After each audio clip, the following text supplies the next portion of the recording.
Prepárate para descubrir el efecto de las ideas ilustradas en la sociedad del siglo XVIII. Toma nota de estas preguntas y respóndelas al finalizar el programa. 1. ¿En qué se basaba la grandeza de un Estado según Voltaire? 2. ¿Qué lugar ocupaban la razón y la ciencia en el siglo XVIII?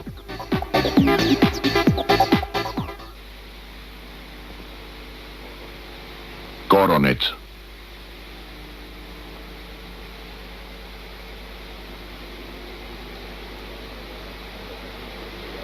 WGBH, Boston, presenta, en asociación con el Museo de Arte Metropolitano, un proyecto de Annenberg CPB. This program was provided by the Annenberg CPB project.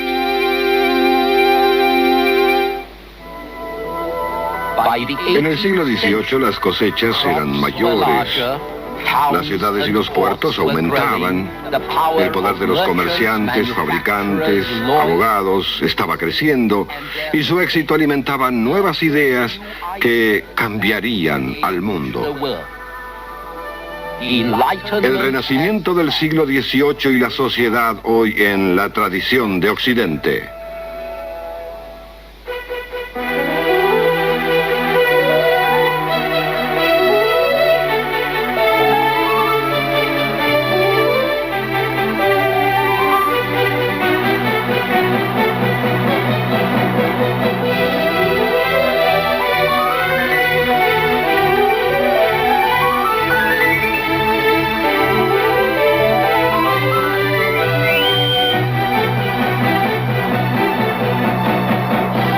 La tradición de Occidente. Y ahora el profesor Eugene Weber de la Universidad de Los Ángeles en su viaje a través de la historia de la civilización occidental. Es tonto y absurdo quemar a la gente por sus ideas, pero también es igualmente tonto creer que las ideas no importan. Si uno piensa que las ideas no importan, puede ser tolerante con estas, lo que en realidad significa que uno es indiferente. En el siglo XVIII se hablaba mucho de tolerancia, justamente porque era una rareza, y lo era porque, como hoy, las ideas tenían efectos concretos sobre la forma en que trabajaba la sociedad, la forma en que la gente pensaba, la forma en que vivían en sociedad.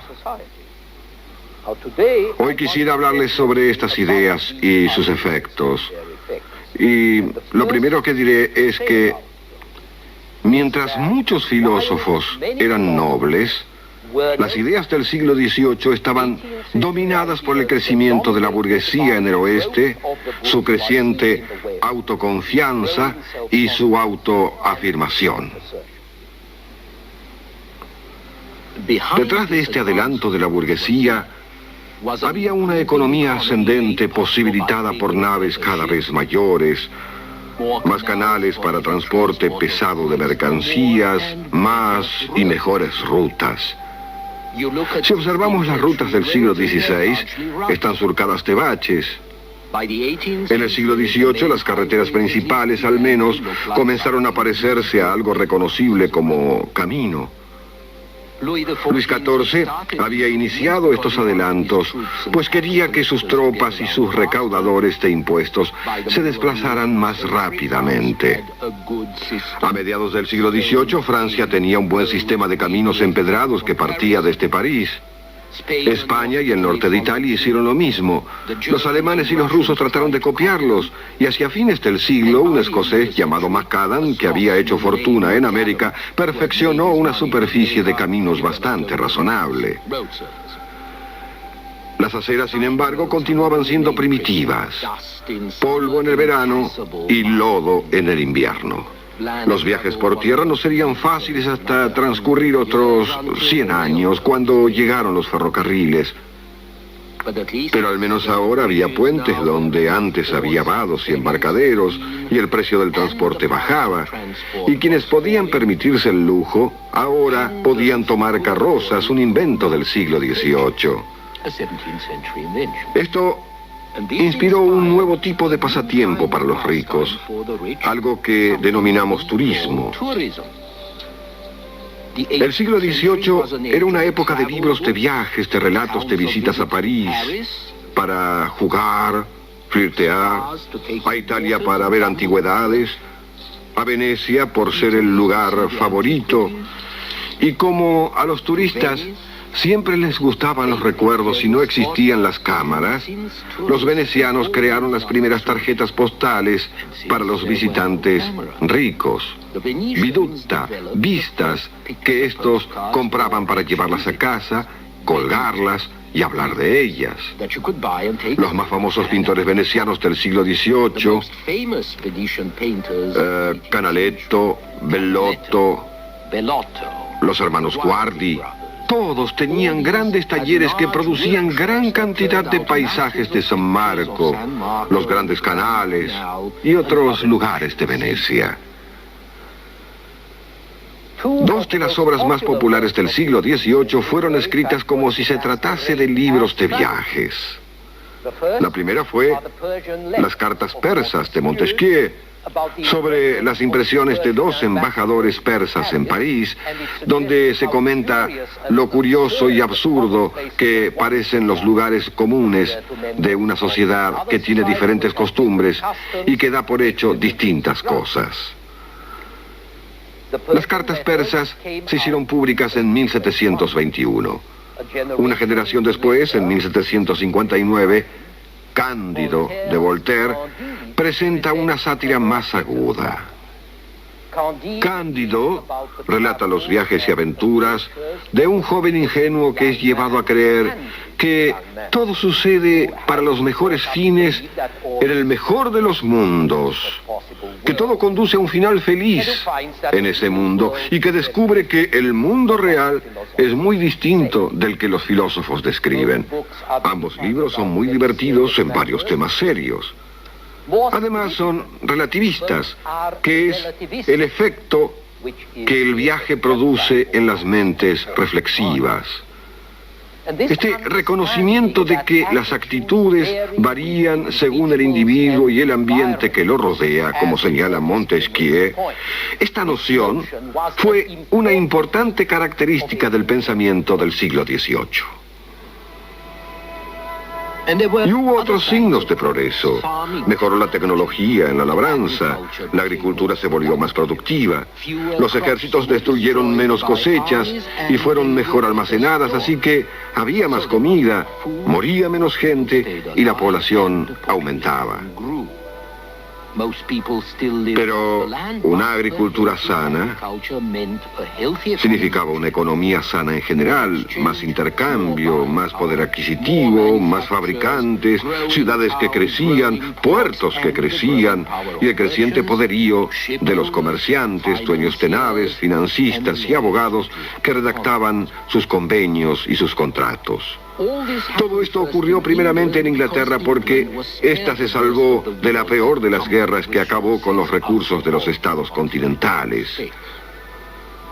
Poseía además importantes recursos propios, tenía cobre, mucha madera, energía hidráulica para molinos textiles, hierro y carbón para las fraguas y para fundición de hierro.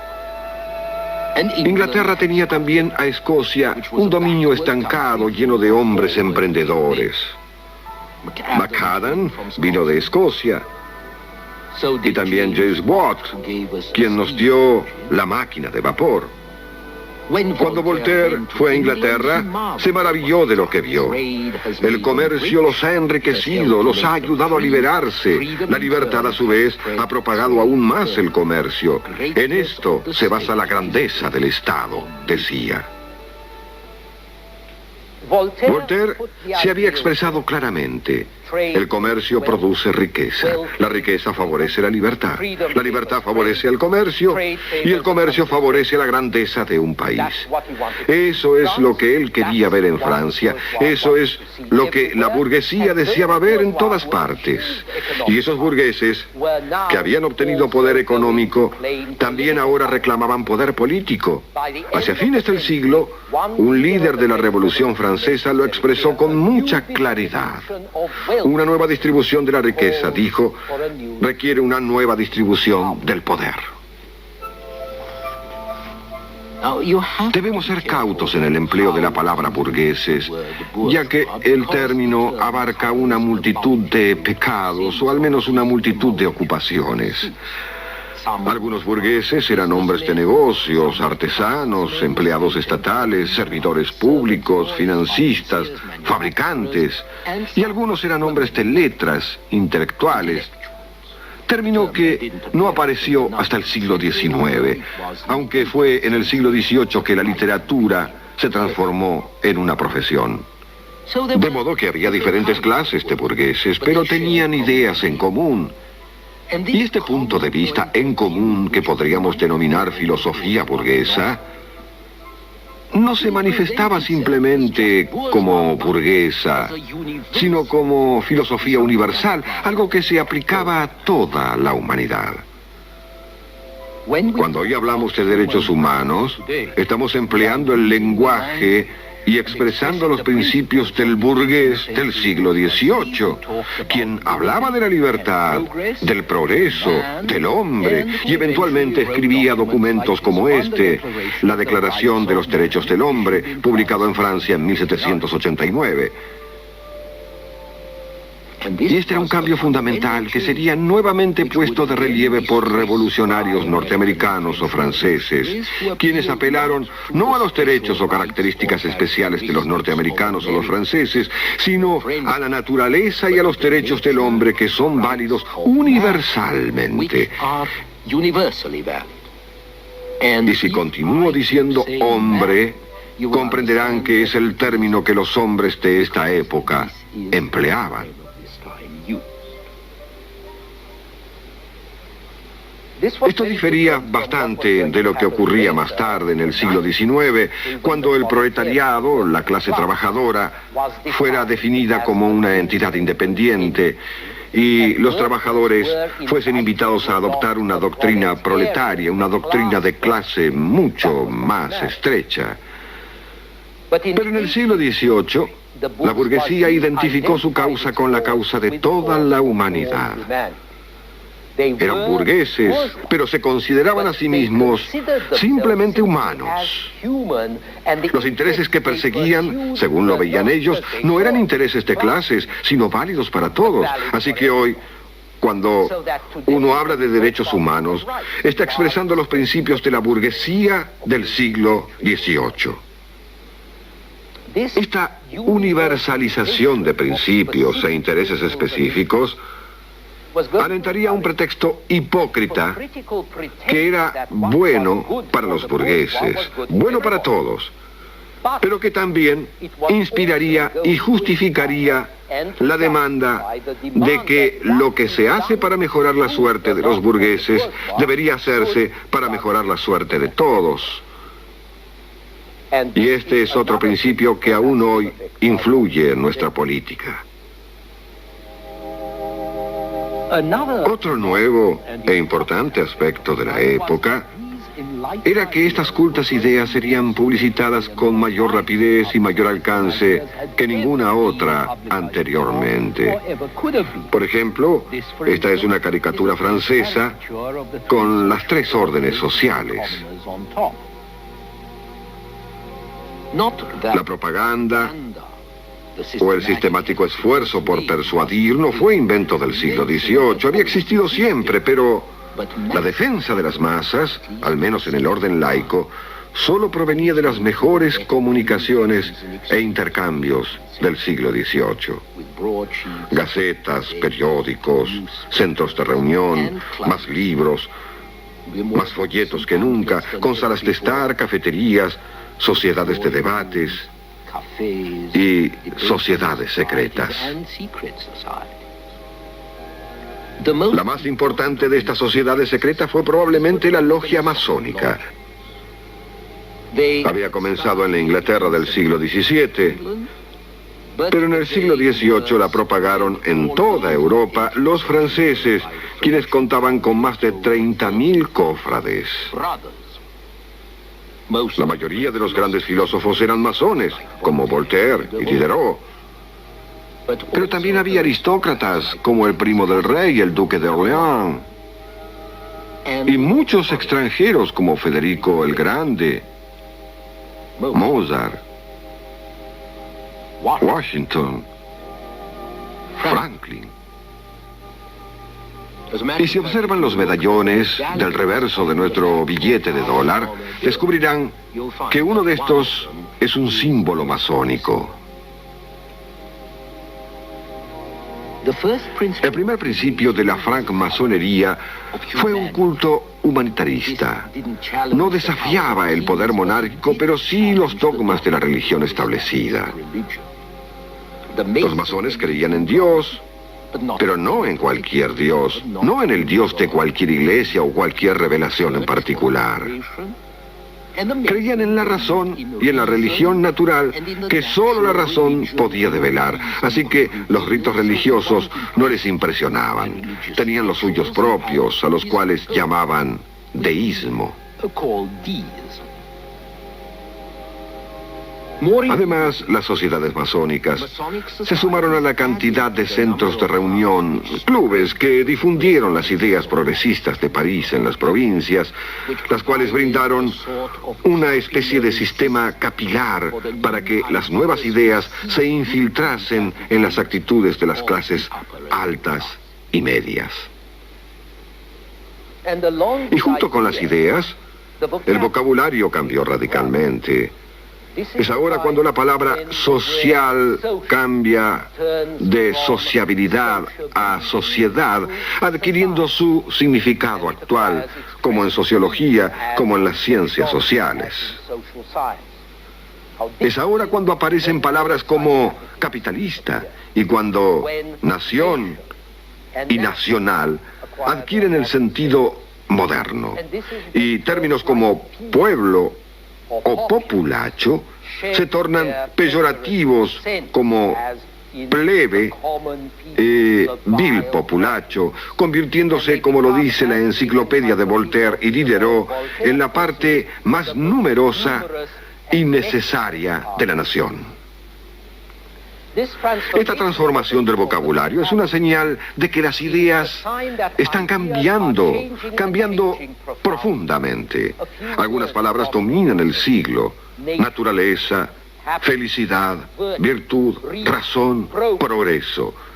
Estas palabras no son nuevas y no para todos significan lo mismo, pero cuentan con el espíritu de la época, un vasto acuerdo sobre ciertas ideas básicas.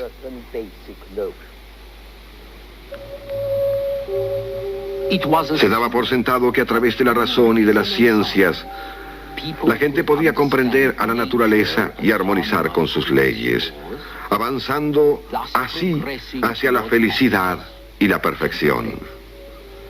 Pero antes tenían que saber sobre la naturaleza y sobre la naturaleza de la naturaleza, saber cómo es la naturaleza. Y esta ciencia natural se basaba en los descubrimientos del siglo XVII, que tuvieron un efecto mucho mayor en el pensamiento del siglo XVIII que en su propia época. El siglo XVII fue la gran era del descubrimiento científico. Estaban los nuevos instrumentos que posibilitaron los descubrimientos. El telescopio, perfeccionado por Galileo, quien también inventó el termómetro y mejoró notablemente el reloj mecánico. Un alumno de Galileo, Torricelli, inventó el barómetro.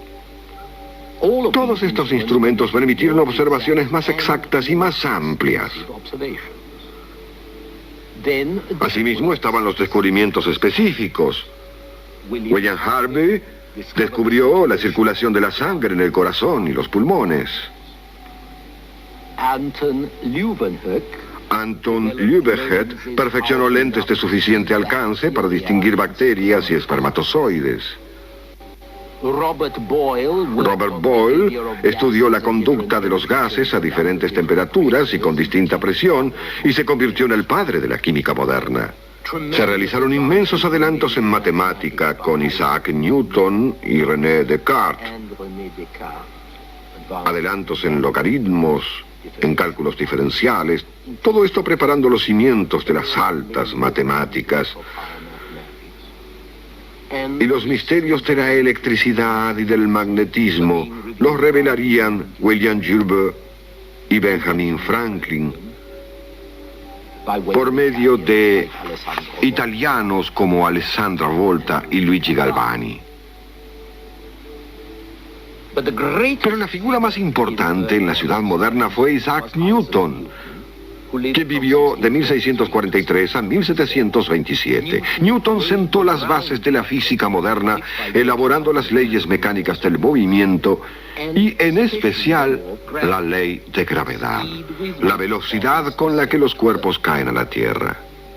Y el resultado de este cúmulo de descubrimientos fue un cambio radical en la actitud de la gente educada. Al iniciarse el siglo XVII, los científicos serios quizá creían aún en las brujas. Al finalizar el siglo esto habría sido imposible, ya que ningún científico creía en los poderes sobrenaturales que se suponía poseían las brujas. En la época de Shakespeare, la gente pensaba que los cometas eran presagios. Después de Newton, supieron que Newton y Halley habían calculado el movimiento de ciertos cometas y que las estrellas obedecían a las leyes de gravedad, al igual que los planetas. Así que ahora la imaginación humana aceptaba la ley científica y comenzaba a rechazar la magia y la brujería. Como lo sugiere este libro, los misterios de la naturaleza los descifrarían seres humanos. En 1600, los hombres habían vivido en la Edad Media. En 1700, la mentalidad de la gente educada era moderna. No había mucha gente educada en 1700, pero lo sabía en mayor número con las escuelas y los libros, las propagandas y los debates. Y a medida que las noticias de descubrimientos científicos se difundían en el continente, esto también influía en sus creencias religiosas. No es que los científicos del siglo XVII quisieran echar por tierra las creencias religiosas de la gente. El mismo Newton era profundamente religioso y también era un poco alquimista, pero sus descubrimientos demoraron toda una vida. Después de Newton, la gente educada supo que el sistema solar se mantenía en funcionamiento por propio impulso y por sus propias leyes. El sistema solar newtoniano rotaba con una gran regularidad y precisión, conforme con la ley de gravedad. Tal vez Dios habría puesto en marcha el mecanismo, tal vez Dios habría decretado la ley de gravedad. Pero una vez que comenzó esto, Él ya no hizo falta. Y luego, Dios se transformó en una figura decorativa, una especie de monarca constitucional, un verdadero creador, pero sin derecho a intervenir en un universo que funcionaba automáticamente de acuerdo con las leyes de la física y de la mecánica. Aún así, se podía creer que los cielos estrellados proclamaban la gloria de Dios, pero la forma en que funcionaban los cielos estrellados lo revelaban los cálculos astronómicos. Hacia el siglo XVIII se hallaban ya asimilados los grandes descubrimientos del siglo XVII y también lo que estos implicaban. Se produjeron importantes adelantos médicos en la lucha contra el escorbuto y en especial contra las viruelas. En 1783, dos franceses, los hermanos Montgolfier, demostraron que calentando gas dentro de una bolsa de tela, ésta se elevaba. Los Montgolfier fueron a Versalles y mientras el rey observaba, ellos lanzaron un gran globo llevando una oveja, un gallo y un pato. Un par de meses después, volaron sobre París en el primer vuelo tripulado. Y en 1785, un norteamericano y un inglés volaron a través del Canal de la Mancha. Las posibilidades de la ciencia eran infinitas, como es obvio. No es de extrañarse que quien quiera que fuese alguien se entusiasmara con ella. Voltaire estudió matemática e hizo conocer a Newton en público. Otro enciclopedista, D'Alembert, redactó ediciones de ciencia y filosofía para damas elegantes. Diderot efectuó experimentos químicos y anatómicos. Y la biología fascinó a todo el mundo. Este es un bosquejo de los experimentos de Galvani con patas de rana y electricidad. De modo que era un mundo de ciencia, de mecánica, un mundo material importante de explotar, de desarrollar, a fin de mejorar a la gente, de hacerla más feliz, que es en sí una nueva noción.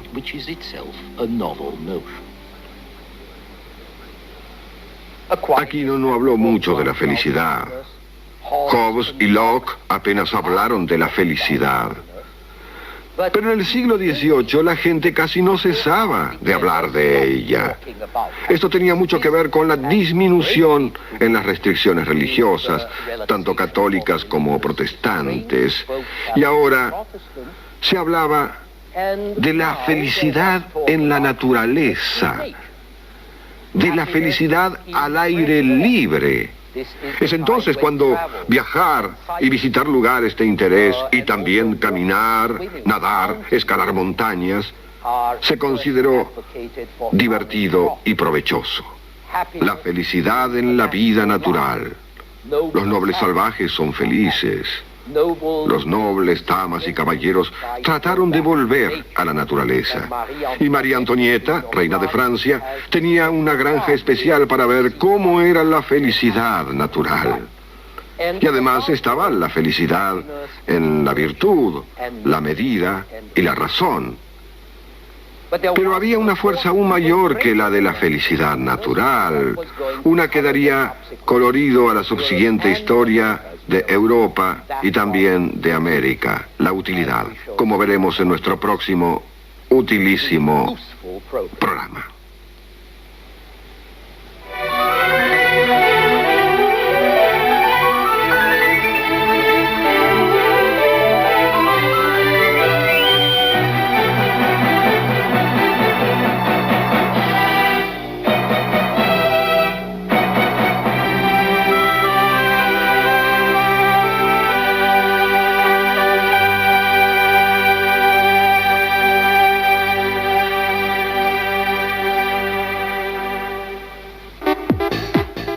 Revisa tu cuestionario.